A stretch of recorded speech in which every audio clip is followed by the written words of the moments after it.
You always own the option of having no opinion. What if I told you that most of the damage in your life didn't come from what others did, but from the moments you spoke when silence would have protected your power? You felt it before. You explain yourself to someone who already decided not to understand. You defend your truth to someone committed to misunderstanding you. You react and instantly regret giving them access to your emotions. Silence isn't weakness. Silence is restraint, and restraint is dominance. In a world addicted to instant reactions, the man who can pause, who can hold his tongue while others expose theirs, quietly rises above the noise. Karma doesn't need your help. It only needs time. And when you stop interfering with emotional responses, life has a strange way of speaking for you louder than any argument ever could. This video will show you 10 precise moments when staying silent is not passive, but strategic. Moments where words would cost you respect, peace, or leverage. Moments where silence lets truth surface on its own. Watch this till the very end. Not casually, intentionally. Because if you miss even one of these moments, you may keep repeating mistakes that drain your confidence, your clarity, and your self-respect. Silence, when used correctly, changes everything. Number 1, when someone is trying to provoke you emotionally. There is a moment that arrives again and again in your life, sometimes quietly, sometimes with force, the moment when someone tries to pull you out of yourself. They poke, they insinuate, they twist words. They apply pressure not to understand you but to move you, emotionally, off your center. And in that moment, silence feels unnatural, even threatening, because everything in you wants to respond, correct, defend, strike back, or prove something. This is exactly the moment Stoicism asks you to pause. Not because you are weak, but because this is where strength is tested. The Stoics understood provocation deeply. Epictetus put it plainly: if anyone tells you that a certain person speaks ill of you, do not make excuses about what is said of you, but answer, "He was ignorant of my other faults, else he would not have mentioned only these." That is not sarcasm. That is sovereignty. When someone is trying to provoke you emotionally, they are not interested in truth. They are interested in reaction. And the moment you give it, you hand them control. Provocation works only when you believe you must respond to preserve your worth. Silence breaks that illusion.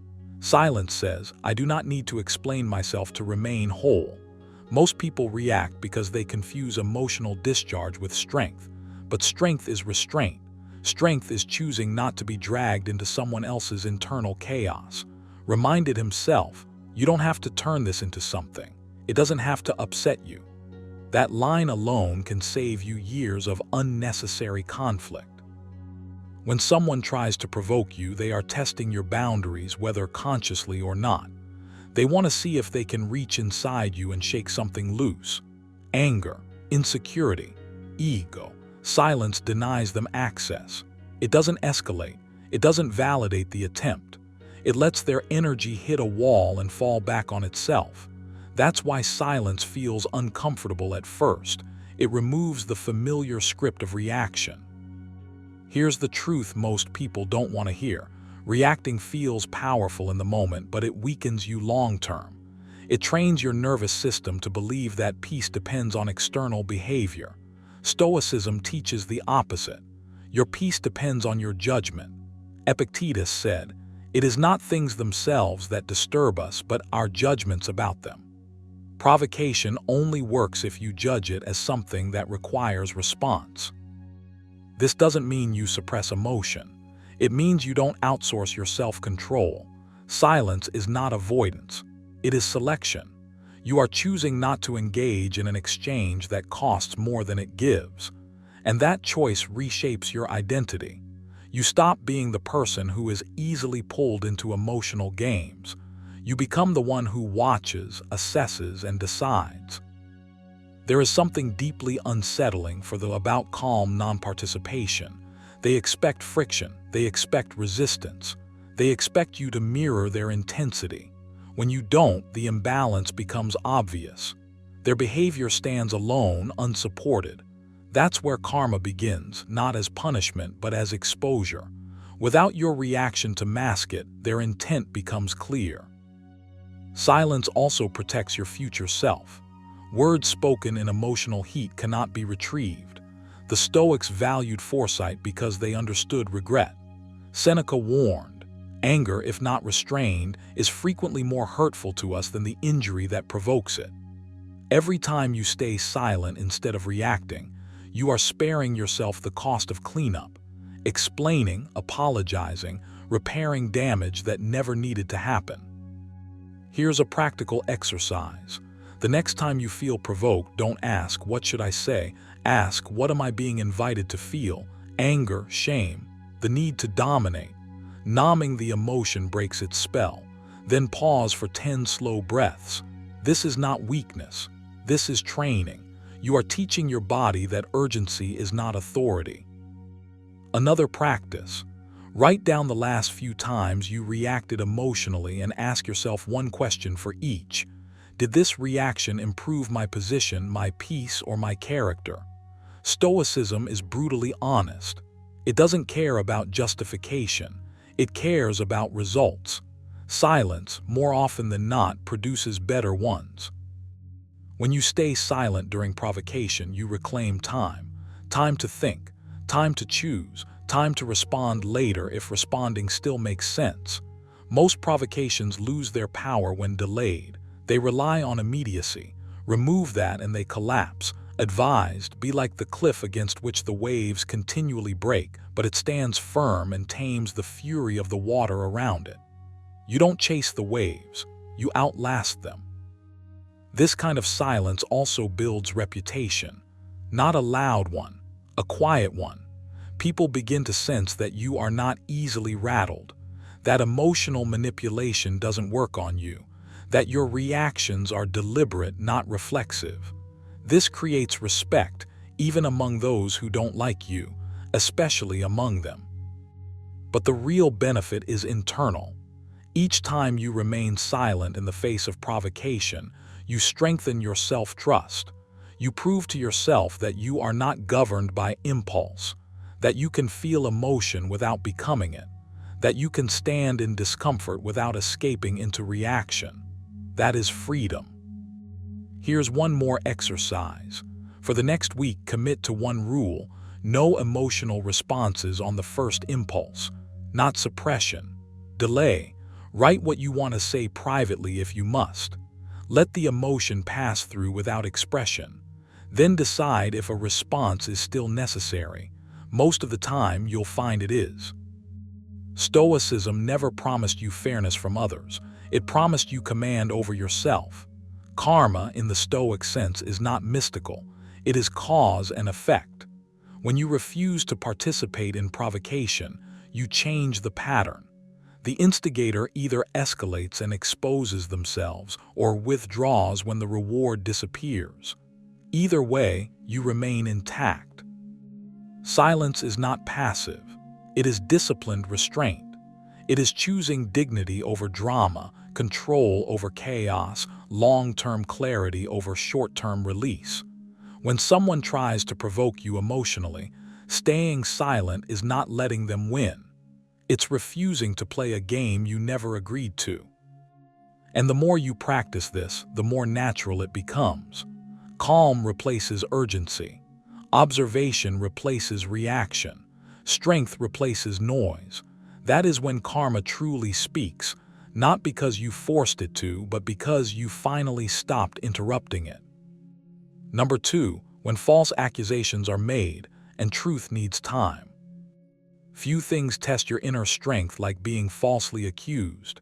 The impulse to defend yourself immediately is almost irresistible. Your mind races. Your chest tightens.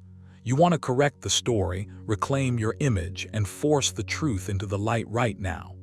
But Stoicism teaches you a harder, quieter discipline. Sometimes the most powerful response is restraint. Sometimes truth needs time, not noise. Reminded himself, be like the cliff against which the waves continually break, but it stands firm and tames the fury of the water around it. When false accusations arise, the waves are loud, emotional, and impatient. If you jump in too quickly, you often add turbulence rather than clarity. Silence, when chosen deliberately, is not weakness. It is composure under fire. False accusations thrive on reaction. They feed on urgency and emotional energy. The more frantic the defense, the more oxygen the accusation receives. Stoicism asks you to zoom out, to recognize what is within your control and what is not. You cannot control how quickly others understand the truth. You cannot force perception to shift on command, but you can control your conduct, your consistency, and your inner order. That is where your power lives. Epictetus was blunt about this. If someone speaks ill of you, do not defend yourself against the accusations, but answer, "He was ignorant of my other faults, else he would not have mentioned these alone." This isn't sarcasm. It's psychological armor. When you refuse to be dragged into emotional wrestling, you deny the accusation its greatest weapon, your agitation. Silence is not passive. It is active restraint. It's the decision to let your character speak louder than your rebuttal. Truth, when grounded in consistency, has weight. Lies require constant maintenance. They need reinforcement, repetition, and escalation. Truth only needs time and steadiness. When you keep showing up the same way, calm, disciplined, grounded, contradictions begin to reveal themselves without your intervention. The mistake most people make is confusing silence with surrender. They believe that if they don't immediately respond, they lose. Stoicism flips that belief. Wrote, "The best revenge is to be unlike him who performed the injustice." When you stay silent, you are not conceding guilt. You are refusing to become reactive, petty, or desperate. You are choosing dignity over drama. This doesn't mean you never speak. It means you don't speak from panic. Truth delivered too early when emotions are high is often distorted or ignored. Silence creates space. Space allows narratives to cool, and in that cooling, inconsistencies surface. People begin to notice patterns. They observe who remains stable and who keeps shifting their story. There is also a deeper Stoic reason for silence here: attachment. False accusations hurt most when you are attached to how others see you. Stoicism trains you to loosen that attachment, not because reputation is meaningless, but because your worth cannot depend on fluctuating opinions. Seneca wrote, "He who is brave is free." Freedom here means freedom from the need to correct every misunderstanding immediately. Here's a practical exercise. When you feel falsely accused, pause and write down 2 columns. In the first, list what you can control right now: your behavior, your tone, your consistency, your integrity. In the second, list what you cannot control: opinions, gossip, timelines, reactions. Read that list slowly. Then commit to acting only on the first column for the next 24 hours. This trains your nervous system to choose reason over impulse. Another practice: delay your response. Not indefinitely, but intentionally. Give yourself space to calm your body before deciding whether words are even necessary. Often, after the emotional charge fades, you realize that silence was already doing the work for you. Stoicism values timing as much as truth. Saying the right thing at the wrong moment is still a mistake. Staying silent also forces you to confront your own conscience. If the accusation is truly false, silence feels uncomfortable but clean. If it contains a fragment of truth, silence gives you space to reflect without defensiveness. Either way, you grow. Epictetus emphasized self-examination above self-defense. If you wish to improve, be content to be thought foolish and stupid. Letting others misunderstand you temporarily can be the price of long-term clarity. Karma in the Stoic sense is not mystical punishment. It is consequence. It is cause and effect unfolding over time. False narratives collapse under their own weight because they lack alignment with reality. But this only happens when you don't interfere by reacting emotionally. Your silence allows natural consequences to surface. Your composure becomes evidence. This is especially powerful because silence shifts the burden. When you stop defending yourself, observers stop focusing on your reactions and start watching behavior. Patterns emerge. Credibility reveals itself. You don't need to argue. You need to remain consistent. That consistency is exhausting for falsehoods to compete with. Try this mental reframe. Instead of asking, "How do I clear my name right now?" ask, "How do I live in a way that makes the truth unavoidable over time?" This moves you from urgency to strategy, from anxiety to authorship. Another exercise, daily self-command. Each morning, remind yourself of words. You have power over your mind, not outside events. Realize this and you will find strength. Repeat it when your mind starts rehearsing arguments. Each time you choose calm over reaction, you strengthen the muscle that false accusations cannot touch. Silence also protects your energy. Defending yourself constantly is draining. It pulls you into battles you didn't choose and conversations that don't deserve you. Stoicism teaches conservation of energy for what truly matters: your growth, your purpose, your virtue. When you stay silent, you redirect that energy inward where it compounds. There will be moments when speaking becomes necessary. Stoicism is not muteness, it is measured speech. When you do speak, let it be brief, factual, and calm. No emotional pleading. Let your words be an extension of your composure, not a reaction against fear. Until then, let time work. Let behavior accumulate. Let karma, cause and effect, do what it always does when met with steadiness. You don't need to rush truth. Truth is patient. Staying silent when falsely accused is not about pride. It's about trust. Trust in reality. Trust in consistency. Trust in your own character. When you choose silence wisely, you step out of the emotional storm and onto solid ground. And from there, you don't need to shout. The truth arrives on its own terms. Number 3, when people gossip and expect your reaction. There is a particular kind of noise that doesn't come from chaos but from curiosity disguised as concern. Gossip. It rarely arrives openly, it circles, it hints, it waits for you to react, and when it does, it feeds. This is one of those moments where silence is not weakness, it is precision. When people gossip and expect your reaction, what they are really testing is your self-command. They want movement, emotion, validation, something they can pass along. And the most powerful response you can give them is nothing at all. The Stoics understood this dynamic deeply. Reminded himself, choose not to be harmed and you won't feel harmed. Don't feel harmed and you haven't been. Gossip only gains power when you participate emotionally. The words themselves are light. What gives them weight is your reaction. When you stay silent, you deny gossip its oxygen. You refuse to let your inner state be shaped by outer noise. Gossip is never really about truth. It's about energy transfer. Someone speaks, hopping you'll carry the message forward, amplify it, defend yourself against it, or react in a way that confirms their narrative. Silence breaks that circuit. It introduces uncertainty, and uncertainty makes gossip collapse in on itself.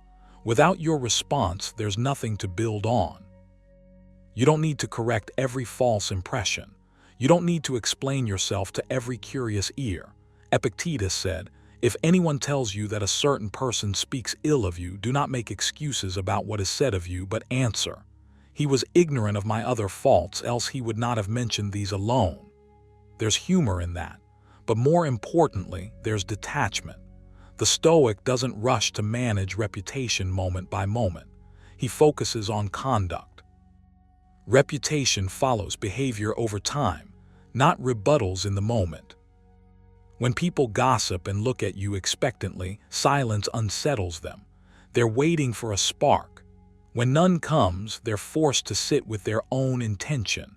That's where karma begins to work, not as mysticism, but as consequence. Words spoken without reaction lose momentum. Motives without validation lose direction. People reveal themselves when you don't interrupt the process. This kind of silence requires discipline. The urge to defend yourself can feel overwhelming. Your mind wants resolution. It wants to clean the air immediately. But Stoicism teaches patience with discomfort. Seneca wrote, "A person who suffers before it is necessary suffers more than is necessary." Reacting to gossip is suffering early. Silence delays nothing important. It simply allows reality to surface on its own timeline. Here's the deeper reason silence works. Gossip is rooted in insecurity. It seeks alignment. It wants you to join, to agree, to oppose, or to perform outrage. When you stay calm and quiet, you refuse all four roles. You become uninteresting to the drama. And drama, deprived of attention, dissolves. This doesn't mean you suppress emotion. It means you choose where emotion belongs. Not every feeling deserves an audience. Not every thought deserves a voice. Stoicism is not about repression. It's about placement. You process privately so you can act clearly. You don't outsource your emotional regulation to people who thrive on reaction. Here's a practical exercise. The next time gossip reaches your ears and pauses, waiting for you, focus on your breath. Slow it. Feel your body settle. Then ask yourself one question internally. Will my reaction improve my character or just satisfy my impulse? If it's the second, remain silent. This pause alone rewires your response over time. Another exercise. At the end of the day, reflect briefly. Where were you tempted to speak unnecessarily? Where did silence feel uncomfortable but right? Use nightly reflection not to criticize himself, but to train awareness. This habit builds restraint without bitterness. Silence also protects your future self. Words spoken in reaction often outlive the moment that triggered them. Gossip spreads sideways. Silence moves forward. When you don't respond, you keep your dignity intact and your options open. You're not locked into a version of yourself shaped by a fleeting emotional spike. There's a quiet authority in refusing to perform. People notice it, even if they don't admit it. Silence communicates boundaries without confrontation. It says, "I don't need to engage with this to remain whole." That's powerful, and power doesn't announce itself. You might worry that silence looks like agreement. It doesn't. It looks like self-possession. Those who matter will eventually see consistency in your actions. Those who rely on gossip will move on when there's nothing to extract from you. Karma doesn't rush. It observes. It balances slowly but thoroughly. Here's another habit to adopt. Separate what is said from who you are. Gossip attacks an image, not your essence. When you remember this, words lose their sting. Epictetus taught that external things, opinions included, are not under your control and therefore not your concern. Your concern is how you respond. That's where your freedom lives. Silence is also an act of trust. Trust that truth doesn't need constant defense. Trust that time reveals patterns better than arguments. Trust that your character is louder than rumors. This kind of trust calms the nervous system. It frees mental space, and people are drawn to those who move through noise without being dragged by it. You don't stay silent to appear superior. You stay silent to remain centered. There's a difference. Stoic silence is not passive. It's active restraint. It's aware. It's chosen. And when chosen consistently, it reshapes how others treat you. They learn quickly that you are not a mirror for their projections. If you want to strengthen this skill, practice voluntary silence in low-stakes moments. Don't comment immediately. Don't fill pauses. Let conversations breathe. This trains your nervous system to tolerate stillness. And once you're comfortable with stillness, gossip loses its leverage. When people gossip and expect your reaction, silence allows karma to speak, not through punishment but through exposure. Motives surface, patterns repeat, truth settles. You remain untouched because you never stepped into the mud. This is not about winning social exchanges. It's about protecting your inner state, said, the tranquility that comes when you stop caring what they say, or think, or do, only what you do. That tranquility is not indifference, it's clarity. Choose silence when noise is bait. Choose composure when reaction is expected. Let others talk themselves into clarity while you remain grounded. Over time, this habit becomes part of your presence.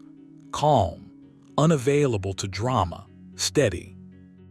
That's when karma doesn't need your help. It speaks clearly on its own. Number 4. When you're tempted to explain yourself to those who won't listen. There's a particular kind of temptation that feels almost irresistible, the urge to explain yourself to someone who has already decided not to understand you.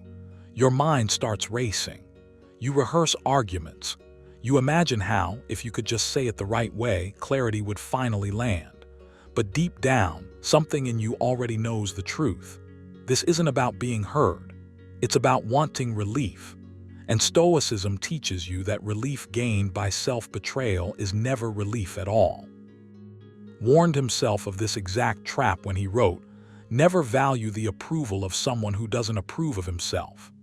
When someone isn't listening, it's rarely because your explanation lacks quality. It's because their position is already fixed. Explaining yourself in that moment doesn't create understanding. It drains your dignity. Silence, on the other hand, preserves your center. You have to understand this clearly. Not every misunderstanding deserves clarification. Some deserve distance. When you explain yourself to closed ears, you are negotiating with someone else's unwillingness. And that negotiation always costs you something. Your energy, your calm, your authority. Stoicism is not about winning arguments. It's about governing yourself. Epictetus put it simply, if you want to improve, be content to be thought foolish and stupid. That includes being misunderstood by people who are committed to misunderstanding you. Silence in these moments is not weakness, it's restraint. It's choosing self-respect over short-term emotional discharge. When you speak to someone who won't listen, you're not communicating, you're performing. You're trying to rescue your image, justify your intentions, or soften their judgment. And the Stoics would ask you a hard question here. Why are you giving someone that much power over your inner state? The need to explain yourself often comes from a subtle fear that if you don't speak, the narrative will go against you. But Stoicism teaches you that you do not control narratives. You control actions. Seneca wrote, "A good character is the best tombstone." In other words, let your consistency speak. Let time do the explaining you are tempted to do prematurely. Karma, as people like to call it, isn't mystical. It's cumulative. Truth has a way of surfacing when you stop interfering with it. There is also something deeply stabilizing that happens when you choose silence here. You interrupt the cycle. Instead of reacting, you respond by not responding. Instead of defending, you observe. And observation brings clarity. You begin to see that some people are not looking for truth, they are looking for confirmation. Explaining yourself to them is like pouring water into a sealed container. Nothing enters, everything spills. Here's a practice you can adopt immediately. The next time you feel the urge to explain yourself, pause and ask one question. Is this person curious or committed? Curious people ask questions. Committed people make statements. If curiosity is absent, silence is your answer. This isn't coldness, it's wisdom. Reminded himself, you always own the option of having no opinion. And with no opinion comes peace. Silence also trains your emotional discipline. Every time you resist the urge to justify yourself, you strengthen your ability to sit with discomfort without being controlled by it. That's Stoic resilience in action. You learn that you don't need immediate validation to remain whole. You don't need to be understood by everyone to stay grounded. This self-sufficiency changes how you move through the world. Another exercise. For 1 week, make a rule for yourself. No explanations unless they are genuinely requested, not demanded, requested. Notice how often you were about to speak out of habit rather than necessity. Notice how much calmer your inner world becomes when you stop volunteering defenses. This is not about shutting down. It's about speaking with intention. There's a deeper layer here that most people miss. When you over-explain yourself, you unintentionally communicate doubt in your own position. Silence, when chosen consciously, communicates certainty, not arrogance, certainty. Epictetus taught that freedom comes from wanting nothing that depends on others. Approval depends on others. Understanding depends on others. Self-respect does not. You also need to trust time more. Time is a brutal but fair witness. When you stop arguing and start living consistently, contradictions expose themselves.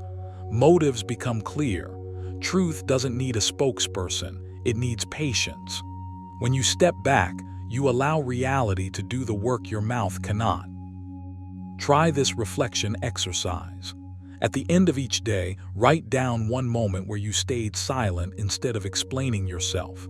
Then write how it felt initially and how it felt later. You'll begin to see a pattern. Initial discomfort followed by long-term calm. That's the Stoic trade-off.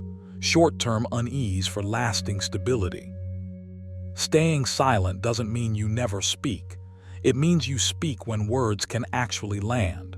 Stoicism is not passivity. It's precision. You conserve your voice for places where it matters. And when you do speak, your words carry weight because they are rare, measured, and grounded. Remember what Seneca said. He suffers more than necessary who suffers before it is necessary. Explaining yourself to someone who won't listen is suffering in advance. Silence spares you that. It keeps you aligned. It keeps you whole. So the next time your chest tightens and your mind starts drafting explanations for someone who has already closed their ears, stop. Breathe. Choose restraint. Let your actions speak.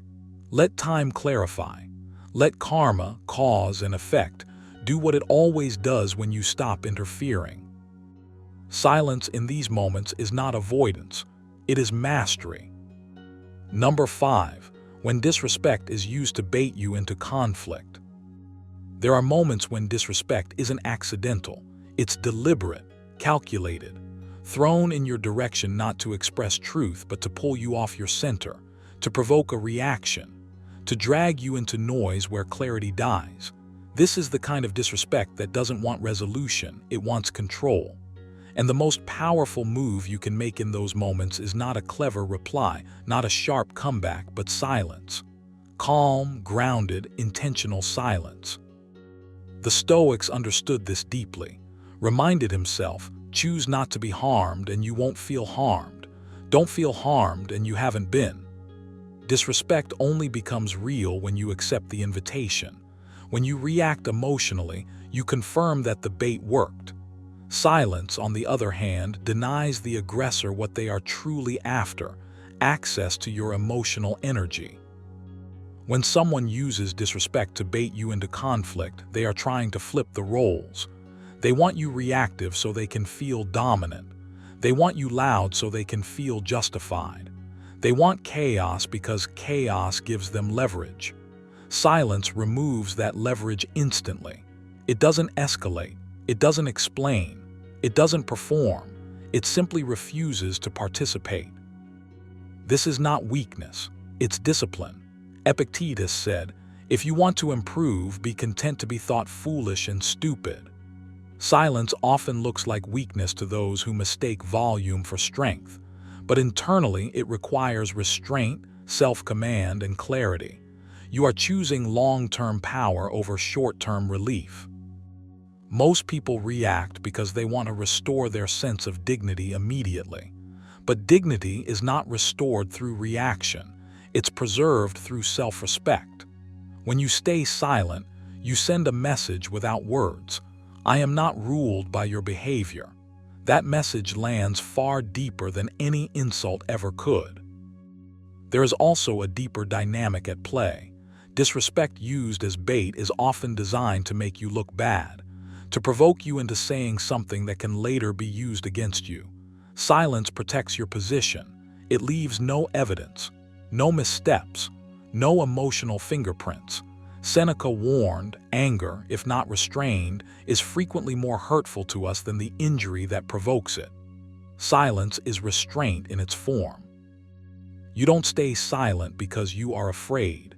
You stay silent because you are strategic, because you understand that not every battle deserves your presence. Some conflicts collapse on their own when deprived of attention. Karma doesn't need your help when someone reveals their character through disrespect. Your job is simply not to interfere. This is where most people struggle. Silence feels uncomfortable. It feels unresolved. It feels like letting something slide. But Stoicism teaches you to distinguish between ego discomfort and actual harm. Not every slight is a threat. Not every insult is an emergency. When you respond emotionally, you often validate something that didn't deserve validation in the first place. Here's a practical exercise. The next time you feel disrespected, pause and do nothing for 10 seconds. Not mentally rehearsing a response, just breathing. Let the initial surge pass.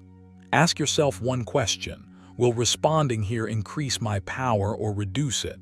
If the answer isn't clearly increase, silence is the wiser move. Another exercise. At the end of each day, reflect briefly. Where were you tempted to react? Where did you hold back? Don't judge yourself. Observe. Treated reflection as training, not self-criticism. Over time, you'll notice that the urge to react loses its grip. You become harder to provoke, and that alone changes how people treat you. Silence also forces accountability onto the other person. When you don't engage, they are left alone with their behavior. No distraction, no sparring partner, just their own actions echoing back at them. This is where karma operates most effectively, not dramatically, quietly, naturally. You must understand this clearly. Silence is not passivity, it's a choice, a refusal to descend, a declaration that your inner state matters more than winning a moment. Epictetus said, "It is not what happens to you, but how you react to it that matters." Silence is a reaction, just not the one most people expect. There will be times when speaking up is necessary. Stoicism is not about avoidance. It's about timing. When disrespect is meant to bait you into emotional conflict, speaking usually serves the other person's agenda, not yours. Silence preserves your clarity until action, not reaction, is required. Here's another habit to adopt. Practice intentional quiet in low-stakes situations. Don't rush to fill silence. Don't explain yourself unnecessarily. This trains your nervous system to stay calm without external validation. The more comfortable you become with silence, the less power provocation has over you. People who cannot control you often try to provoke you. When that fails, they escalate. When that fails, they expose themselves. And through all of it, your silence becomes a mirror, not reflecting their words, but their intentions. Seneca wrote, "The greatest remedy for anger is delay." Silence is delay made visible. It buys you space. It keeps your reputation intact. It keeps your conscience clear. And it allows karma to operate without interference. Staying silent does not mean you accept disrespect. It means you don't dignify it with a reaction. There is a difference. You can set boundaries later calmly, firmly, without emotion. But in the moment of bait, silence is often the most self-respecting response available. When you master this, something shifts. You stop feeling the need to defend your worth. You realize your worth doesn't require defense, and that realization is freeing. You become harder to manipulate, harder to destabilize, harder to pull into unnecessary conflict. So the next time disrespect comes disguised as an invitation to argue, remember this. You don't have to attend every argument you're invited to. Let silence do the talking. Let karma handle the rest. And keep your energy where it belongs, within your control. Number 6. When success makes others uncomfortable. There comes a point where your progress begins to speak louder than anything you could ever say. And strangely, that's when tension appears. Not because you've done something wrong, but because your forward motion unsettles people who are standing still. This is one of those moments where silence is not weakness, it's wisdom. When your success makes others uncomfortable, the Stoic response is restraint, not explanation. Reminded himself, be content to seem what you really are. That line is heavier than it sounds. It means you don't owe anyone a justification for your growth. You don't need to narrate your journey, defend your momentum, or soften your edge to make others feel safe. Your discipline is not an attack. Your progress is not an insult. But insecurity interprets it that way anyway. And that's precisely why silence is power here. When others feel unsettled by your success, they often look for reassurance, comparison, or reaction. Words become fuel. Explanations become invitations. Defensiveness becomes permission. Silence, on the other hand, denies them leverage. It communicates something far stronger than argument ever could: inner stability. You are not here to compete emotionally. You are not here to convince anyone of your worth.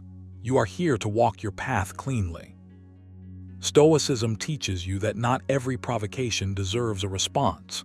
Epictetus said, "If someone succeeds in provoking you, realize that your mind is complicit in the provocation."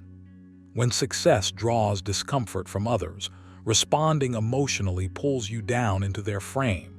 Silence keeps you sovereign. It keeps your nervous system calm and your direction intact. This kind of silence isn't passive. It's disciplined. It's the quiet confidence that comes from knowing your life is moving forward whether or not others approve. You don't shrink to be liked. You don't explain to be understood. You don't dim your light to preserve fragile egos. You simply continue. And continuation is the loudest message of all. People often mistake silence for avoidance. It's not, it's selection. You're choosing not to waste energy on dynamics that don't build your character. Success already demands focus, sacrifice, and consistency. Adding emotional labor on top of that, especially for those uncomfortable with your growth, is unnecessary friction. The Stoics would call that a misuse of attention. Here's the deeper truth most people miss. Discomfort around your success is rarely about you. It's about contrast. Your discipline highlights their indecision. Your momentum exposes their stagnation. Your consistency mirrors their inconsistency. And rather than confront that internally, many project it outward. Silence refuses to participate in that projection. Seneca wrote, "It is better to conquer our grief than to deceive it." When others react negatively to your success, their discomfort is theirs to process, not yours to soothe. Speaking too much often becomes a form of emotional caretaking. Silence allows karma, cause and effect, to do its work naturally. You keep growing. They confront themselves or they don't. Either way, you stay aligned. There's also something profoundly attractive about someone who doesn't explain their elevation. Not arrogance, not dismissal, just calm forward motion. When you do narrate your progress, people fill in the blanks. And most of the time, those blanks command more respect than words ever could. Here's a practical exercise. For the next week, notice when you feel the urge to justify your success. Not out loud, internally. Notice the impulse to soften, to downplay, to explain, to reassure. Pause, breathe, say nothing. Let the moment pass. This trains emotional restraint. And emotional restraint is a form of dominance over the self. Another practice. Each morning, remind yourself of this Stoic principle. I am responsible for my actions, not for others' reactions. Write it down. Read it slowly. When discomfort surfaces around your growth, return to that line. It recenters you immediately. Silence also protects you from corruption. When success becomes something you constantly explain, you start modifying it to be more palatable. You dilute your standards. You slow your pace. You trade excellence for acceptance. The Stoics warned against this trap relentlessly. Wrote, "Never value anything as profitable to you which shall compel you to break your word or lose your self-respect." Self-respect erodes quietly when you prioritize emotional comfort over integrity. Staying silent doesn't mean being cold. It means being clean. Clean in intention, clean in action, clean in direction. You are not punishing anyone with your quiet. You are preserving your momentum. You are letting results speak in the only language that cannot be argued with. There's also a spiritual dimension here, even if you don't frame it that way. Karma is not revenge, it's alignment. When you stay focused, disciplined, and unreactive, life has a way of sorting things out without your interference. The Stoics trusted this deeply, not as mysticism, but as natural order. Actions produce outcomes. Character shapes destiny. Noise is optional. Here's another exercise. At the end of each day, ask yourself one question. Where did I speak when silence would have been stronger? Don't shame yourself. Just observe. Then ask, where did I remain composed today? Reinforce that behavior. Stoicism is built through reflection, not self-criticism. When success makes others uncomfortable, silence becomes a mirror. It reflects confidence without confrontation. It shows boundaries without hostility. It communicates, I am not here to manage your emotions. That message, unspoken, is felt clearly. You don't need to prove anything. You don't need to correct narratives. You don't need to win social battles. Your life is the argument. Your consistency is the evidence. Your calm is the verdict. So let your success breathe. Let your actions accumulate quietly. Let karma do what it has always done, reward discipline, expose insecurity, and reveal truth over time. Stay silent. Stay focused. Stay aligned. That's not avoidance. That's mastery. Number 7. When silence protects your dignity more than words. There are moments when speaking feels urgent, almost necessary, like silence would mean weakness or surrender. Your mind races to defend, to clarify, to correct. But dignity doesn't live in that rush. Dignity lives in restraint. And there are times when silence protects what words would only cheapen. Not because you're afraid, not because you lack an answer, but because you respect yourself enough not to explain your worth to noise. The Stoics understood this deeply, reminded himself, the best revenge is to be unlike him who performed the injury. Silence in those moments is not passivity, it is separation. It is the decision to step out of chaos rather than wrestle with it. When you respond to every provocation, you give away your center. When you stay silent with intention, you keep it. Words are powerful, but they are also revealing. Every unnecessary explanation exposes need. Every reactive defense signals insecurity. Silence, on the other hand, communicates self-command. It says, without saying anything, I am not shaken. That is dignity, not loud pride, quiet self-respect. You don't owe your voice to every situation. You don't need to correct every misunderstanding. You don't have to prove your innocence to people who are committed to misunderstanding you. Epictetus warned, if someone tells you that a certain person speaks ill of you, do not make excuses about what is said of you, but answer, he was ignorant of my other faults, else he would not have mentioned these alone. That is not sarcasm. That is freedom. Silence protects your dignity when words would drag you into a frame you didn't choose. When you explain yourself to someone who isn't listening, you step into their courtroom. You become the accused. Silence refuses that role. It keeps you standing upright while others circle in noise. There is also something else happening beneath the surface. Silence allows consequences to unfold naturally. Karma, if you want to call it that, operates best without interference. When you react emotionally, you interrupt the process. You muddy the waters. When you step back, reality speaks clearly. Truth doesn't need your voice to survive. It only needs time. This is difficult because your ego wants resolution now. It wants validation.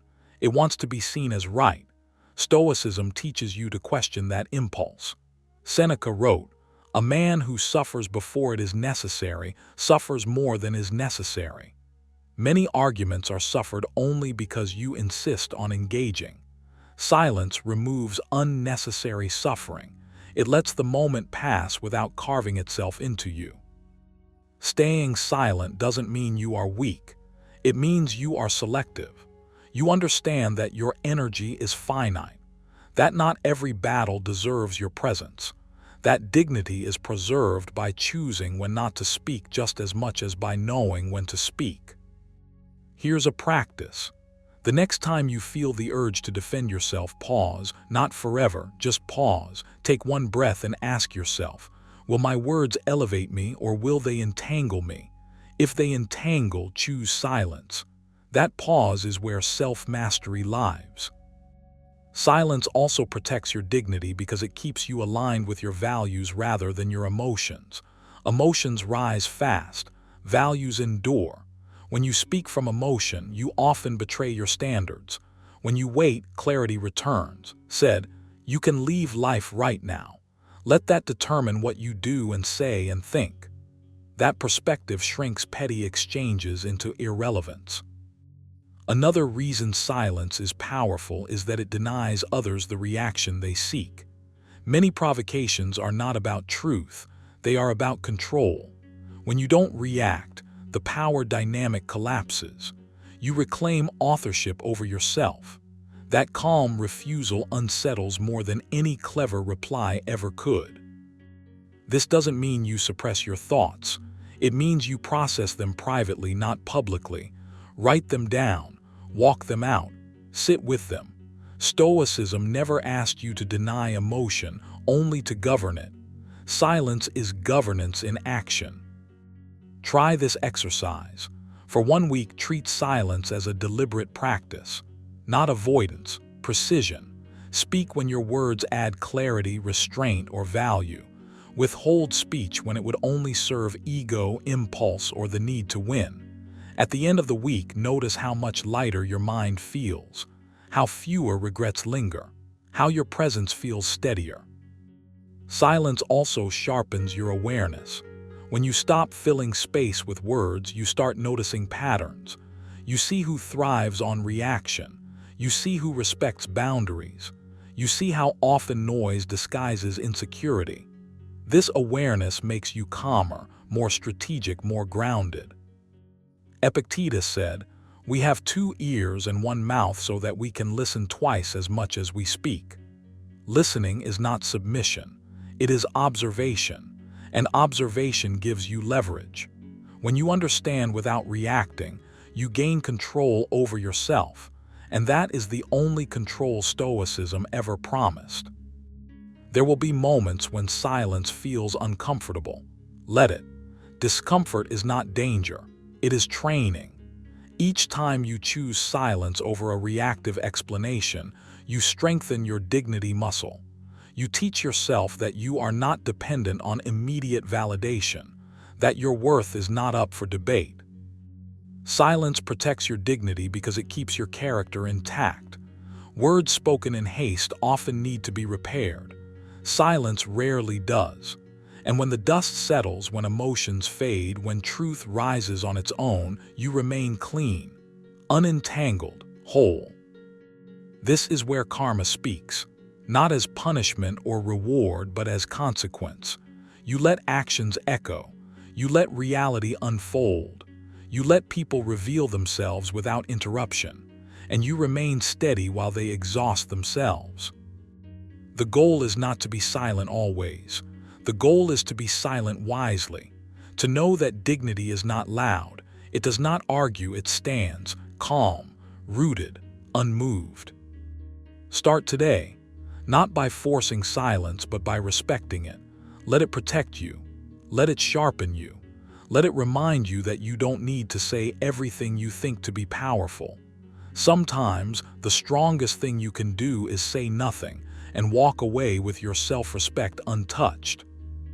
Number 8. When arguing would only inflate someone's ego. There are moments when speaking feels justified, even necessary. Your mind lines up the arguments. Your chest tightens. You feel the urge to correct, to defend, to win.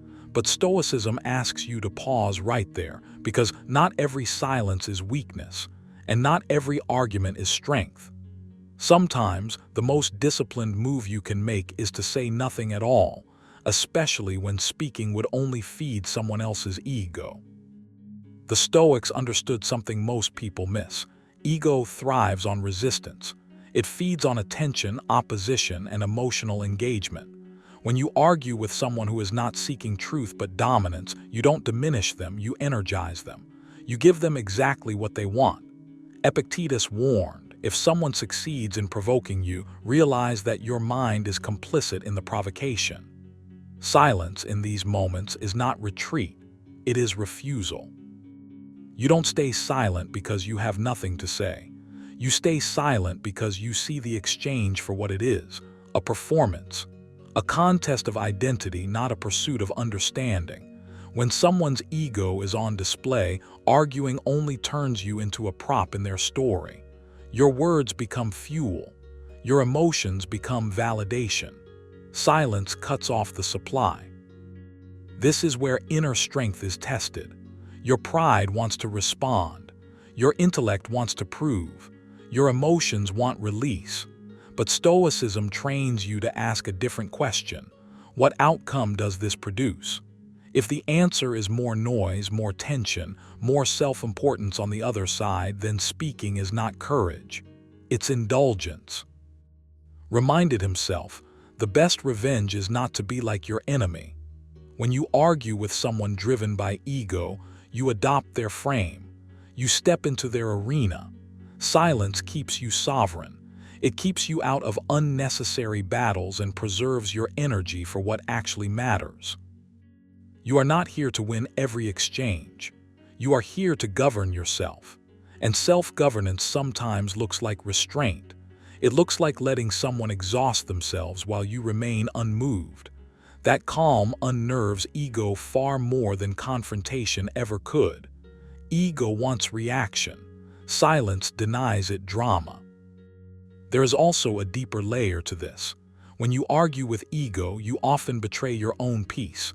Your heart rate rises. Your thoughts scatter. Long after the conversation ends, your mind keeps replaying it. Stoicism teaches you to protect your inner state as your most valuable possession. Seneca wrote, "No man is hurt but by himself." Arguing with ego hurts you more than it ever corrects them. Silence, when chosen consciously, is an act of discipline. It says, I don't need to prove myself here. It says, my worth is not negotiated through debate. That posture radiates composure. People feel it. Even those who don't understand it sense that something is different about you. You are not easily pulled into chaos. Here, where karma enters not as superstition but as consequence. Ego collapses under its own weight. It overreaches. It exposes itself. It creates patterns others notice. When you step back, you allow those patterns to unfold naturally. You don't interfere. You don't interrupt. You let cause and effect do their work. Silence gives space for truth to surface on its own. Try this practice. The next time you feel the urge to argue, pause and ask yourself 3 questions. Is this person open to understanding? Is my goal clarity or control? Will speaking improve my inner state or disturb it? If the answer doesn't align with peace and principle, choose silence. Not with bitterness, with calm. Another exercise. For 1 week, deliberately avoid defending yourself unnecessarily. Notice how often your impulse to speak is tied to ego rather than purpose. Observe without judgment. This awareness alone begins to dissolve the habit. Stoicism is not about suppression, it's about discernment. Silence also communicates boundaries. It tells the other person without explanation that you won't engage on those terms, that you don't participate in emotional theater. This is not passive, it's selective. You choose where your voice matters. You choose where your energy goes. Epictetus advised, "We have 2 ears and 1 mouth so that we can listen twice as much as we speak." Listening, or choosing not to respond, gives you leverage. You see more. You understand the dynamics at play, and from that clarity you act more effectively later, if action is even needed. Most arguments fueled by ego resolve nothing. They end with hardened positions and wounded pride. Silence avoids that trap. It keeps you fluid. It keeps your dignity intact. And often, it leaves the other person confronting the echo of their own words. That discomfort is far more instructive than any rebuttal you could deliver. This does not mean you never speak up. Stoicism is not cowardice. It is timing. When truth has a chance to land, speak it clearly. When it will only be used as a mirror for someone's self-importance, withhold it. Said, you always own the option of having no opinion. That option is power. There is peace in knowing you don't have to correct everything, that you don't have to engage every challenge, that your silence can be intentional, not reactive. Over time, this habit reshapes your presence. You become less predictable, less manipulable, more grounded. Let karma speak, because karma is patient. It doesn't argue, it reveals. And when you trust that process, you free yourself from exhausting cycles of justification. You conserve your energy. You strengthen your mind. You move through life with a quiet authority that doesn't need to announce itself. Start today. Choose one moment of silence where you would normally argue. Feel the discomfort. Breathe through it. Notice how quickly it passes. What remains is clarity. And that clarity is worth far more than winning any argument ever could be. Number 9, when your actions can speak louder than any defense. There are moments when silence is not weakness, not avoidance, not surrender, but power. You feel the urge to explain yourself, to correct the record, to defend your name. Your mind races with arguments that could set things straight. And yet, the Stoics would tell you to pause. Because not every accusation deserves a response, and not every misunderstanding needs your voice.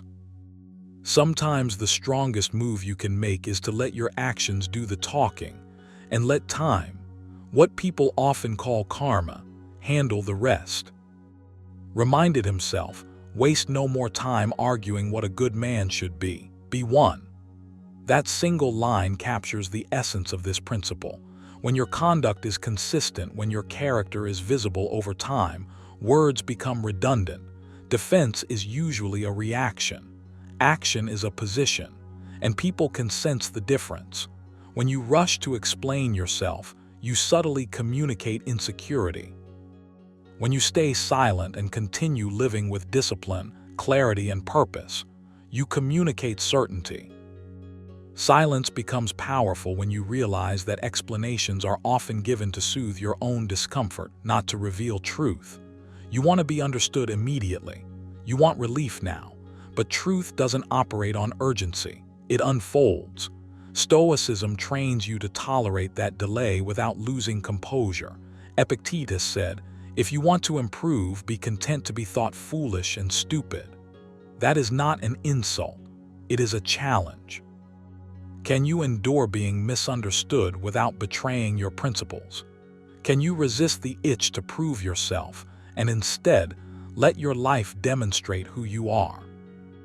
When your actions can speak louder than any defense, silence becomes a filter. It separates those who are genuinely observant from those who only react to noise. Words can be twisted, intentions can be misread, But consistent behavior is difficult to argue with. It has weight. It has memory. Over time, it tells a story far more convincing than any explanation you could give in the heat of emotion. You don't stay silent because you are afraid. You stay silent because you are grounded, because you understand that reacting emotionally gives control away. Seneca warned, "The greatest remedy for anger is delay." Silence creates that delay. It allows reason to remain in the driver's seat, and reason in Stoicism is everything. When you choose action over argument, you are choosing long-term credibility over short-term relief. This doesn't mean you become passive or indifferent. It means you become deliberate. You redirect the energy you would have spent defending yourself into refining your conduct. You tighten your discipline. You sharpen your habits. You make your values visible through consistency. That is how karma is set in motion, not through revenge, but through alignment. When you live rightly, consequences arrange themselves without your interference. Here's a practical shift you can make. The next time you feel compelled to justify yourself, pause and ask, will this explanation change reality or just my emotional state? If it only serves to calm your irritation, let it go. Instead, choose one action that reinforces who you are. One act of discipline. One act of integrity. One act of restraint. This is Stoic silence in motion. Another exercise. Write down the situations where you feel most tempted to defend yourself. Look for patterns. Is it when your intentions are questioned? When your effort goes unnoticed?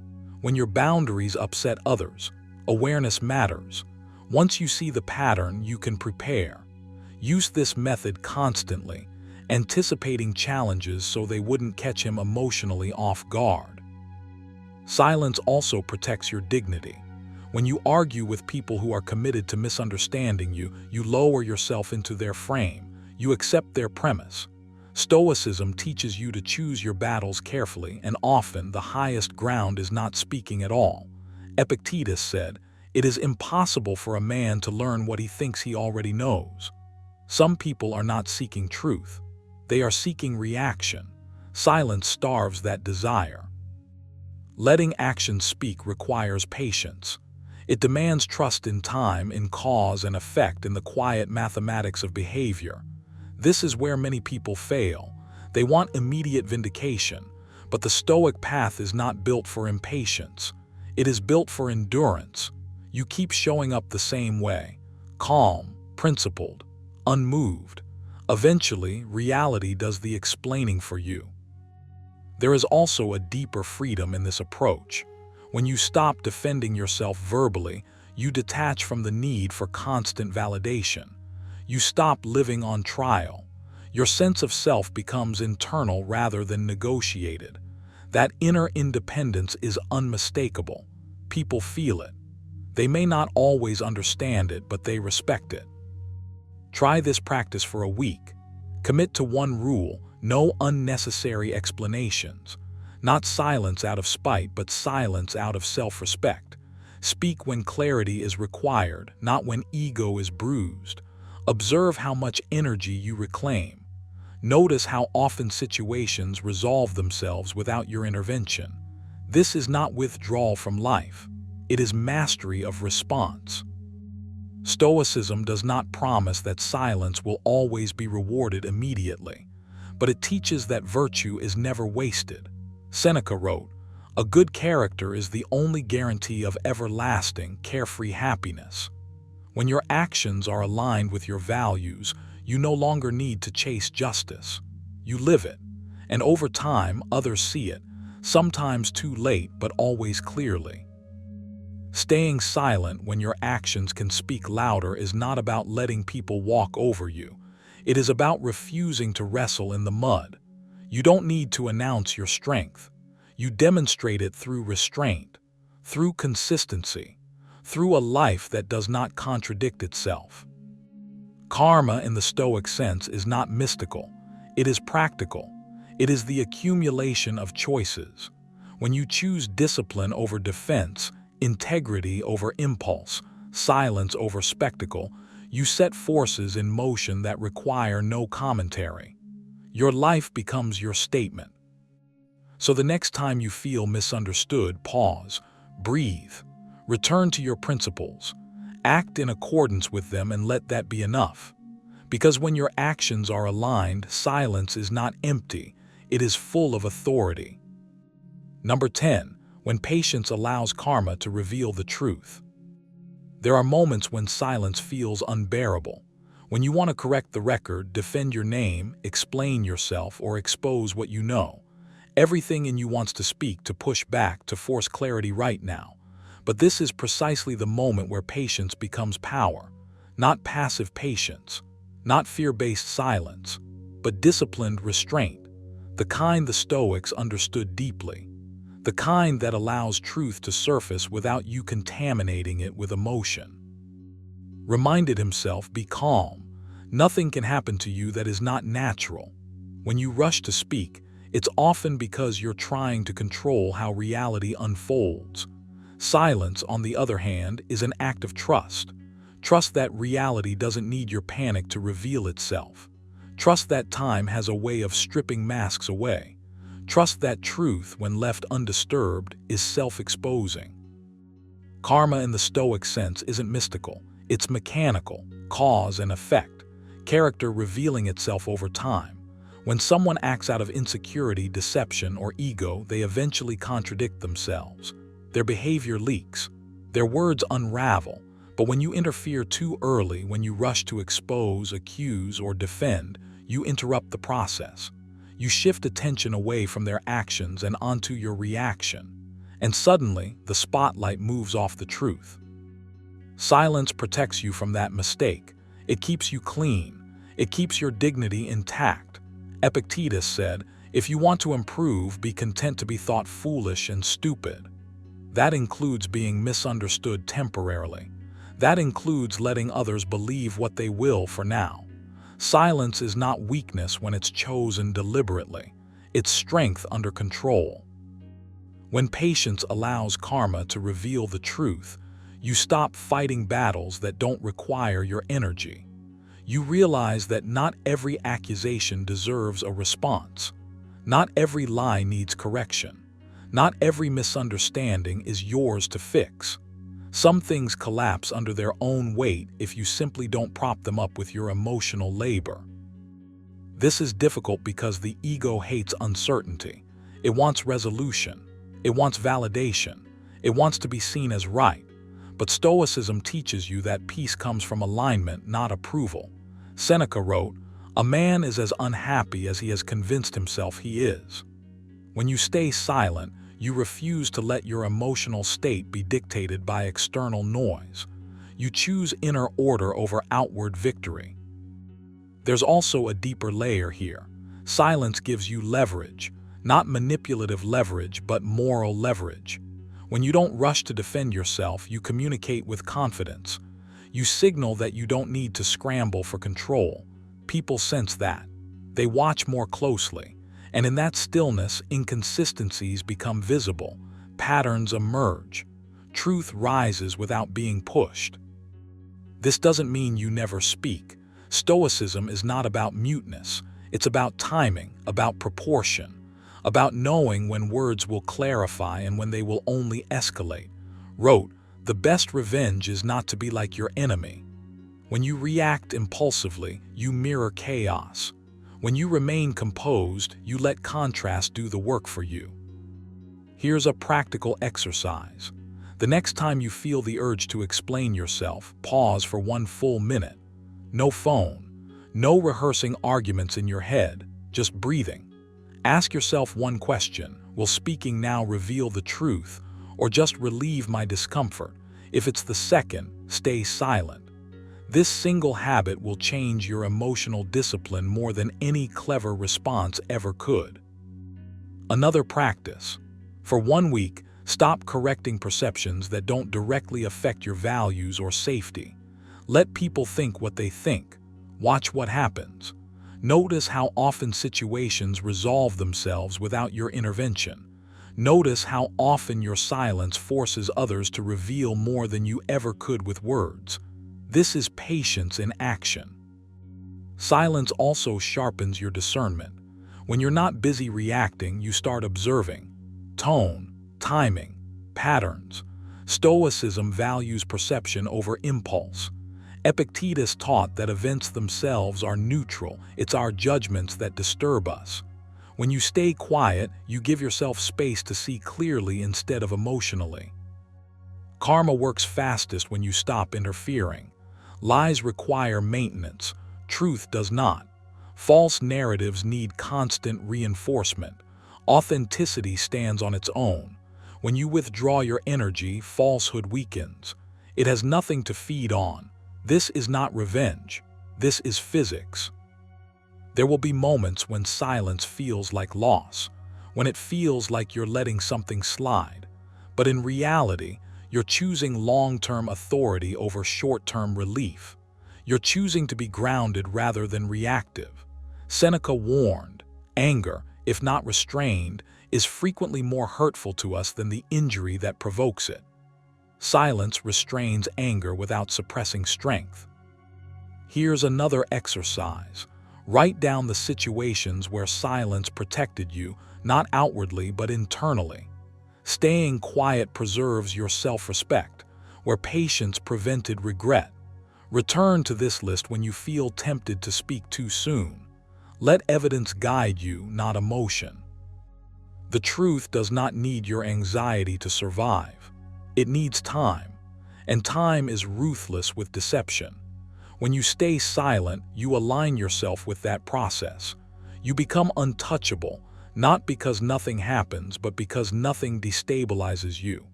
Staying silent when patience allows karma to reveal the truth is an act of maturity. It says, I trust reality more than I trust my impulses. It says, I don't need to force outcomes. It says, I value my peace more than momentary validation. This is not about being passive. It's about being precise, choosing your moments, guarding your energy, living from principle instead of provocation. When you do that, you stop fighting shadows and start walking steadily forward. Silence used wisely becomes a mirror. Others see themselves more clearly in it. And eventually, truth speaks, not loudly, not dramatically, but unmistakably. All you had to do was stay still long enough to let it happen. You don't always need the last word. You don't always need to explain yourself. And you don't always need to fight every battle placed in front of you. Silence, when chosen consciously, is not weakness, it's power under control. It's the quiet confidence that says, I trust time, truth, and consequence to do what my ego doesn't need to. When you stop reacting, you stop feeding chaos. When you stop chasing validation, you start commanding respect. And when you step back, karma steps forward. Remember this, people reveal who they are without you saying a word. Situations resolve themselves when you refuse to interfere emotionally. And outcomes often favor the calm observer, not the loud participant. So the next time you feel the urge to defend, argue, or prove, pause, breathe, choose silence. Let your composure speak louder than any argument ever could. If this message resonated with you, take a moment to reflect on where silence could bring you peace, power, or clarity. And if you want more Stoic wisdom that sharpens your mind, strengthens your discipline, and elevates your presence, make sure you like this video, subscribe to the channel, and stay with us. Because sometimes the most powerful move you can make is saying nothing at all.